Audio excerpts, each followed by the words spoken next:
los diferentes procesos por los que pasa el petróleo en una refinería hasta convertirse en los combustibles, lubricantes y otros derivados que utilizamos en nuestra vida diaria. Pero en primer lugar, aprendamos cómo está constituido. El petróleo es un hidrocarburo formado principalmente por dos elementos químicos naturales, el hidrógeno y el carbono. Estos compuestos, sumados a otros en menor cantidad, se encuentran mezclados dentro del petróleo crudo que llega desde los yacimientos.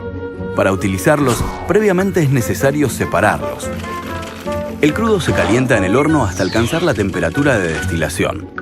En la torre de topping empieza el fraccionamiento, separando las cadenas de hidrocarburos. Cuando el petróleo entra en la torre atmosférica, la temperatura hace que los hidrocarburos más livianos se evaporen y asciendan, mientras que los más pesados quedan abajo.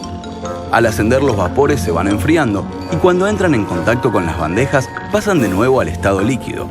Así, cada uno de los componentes encuentra su temperatura de condensación y es recolectado en esas bandejas. Los más livianos son el propano y el butano. Estos gases son los utilizados en las garrafas, salen de la torre, se procesan y se almacenan para su comercialización. Las naftas livianas y pesadas, de las que hablaremos más adelante. El querosén, Jet A1, que es el combustible usado por los aviones. El gasoil liviano, que pasará por un proceso para eliminar el azufre contenido. El gasoil pesado, que también deberá pasar por otras modificaciones para mejorar su calidad antes de ser comercializado. Finalmente, en la base de la torre nos encontramos con residuos sin destilar. Pero no son basura. Aún queda mucho trabajo por hacer. Con lo que aprendimos hasta ahora, ¿cómo separaríamos estos residuos? ¿Con más calor? No. Si aumentamos tanto la temperatura, los componentes se carbonizarían. Para realizar este procedimiento está la unidad de vacío, que destila sin alterar la composición a presiones muy bajas.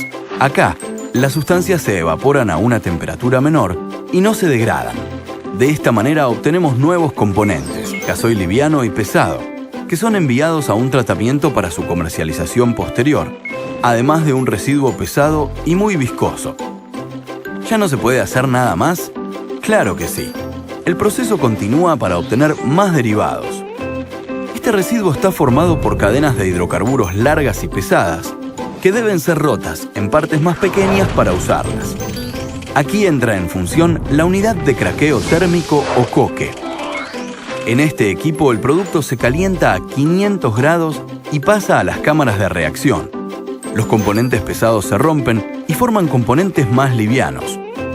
Por la parte superior de las cámaras salen los gases que son enviados a la torre fraccionadora, donde vuelven a separarse por destilación, obteniendo otros gases, naftas, gasoil y gasoil pesado. Con todo lo que vimos, podemos asegurar que se puede obtener del petróleo una gran cantidad de compuestos, pero todavía hay más. En las unidades de topping, vacío y coque, obtuvimos gasoil pesado. Necesitamos convertir este producto en uno de mayor valor comercial. Para esto, usamos la unidad de craqueo catalítico, donde partimos las cadenas largas de hidrocarburo del gasoil pesado y formamos numerosos compuestos de cadenas más cortas. Los gases metano y etano, que son el combustible de los hornos de la refinería. Los gases propano y butano, utilizados como materias primas en la industria petroquímica. Combustible para automóviles, que va a formar parte de la nafta super e infinia. Gasoil, que será el combustible de una amplia variedad de maquinarias. Además, si combinamos una pequeña porción de gasoil liviano con una parte mayor del fondo de vacío, obtenemos fuel oil, el combustible de los barcos y las centrales de energía eléctrica. Pero vayamos a ver qué pasa con el más conocido de los combustibles, la nafta. El combustible que viene del craqueo catalítico se fracciona antes de llegar a la mezcla final. La parte más liviana se dirige a la unidad TAME para producir naftas de mayor calidad. La otra parte, junto con las naftas que vienen del topping y del coque, van a la unidad de hidrotratamiento, donde entran en contacto con hidrógeno, y las reacciones químicas suprimen los metales, azufre, oxígeno y nitrógeno. Se eliminan no solo porque bajan la calidad de la nafta, sino que además son contaminantes del medio ambiente.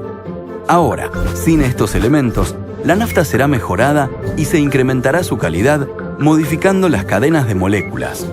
Una vez realizado este reajuste, están listas para incorporarse a la mezcla final y formular naftas de la más alta calidad, con el mayor octanaje, como Infinia. De esta manera, llegamos al final del recorrido por la refinería.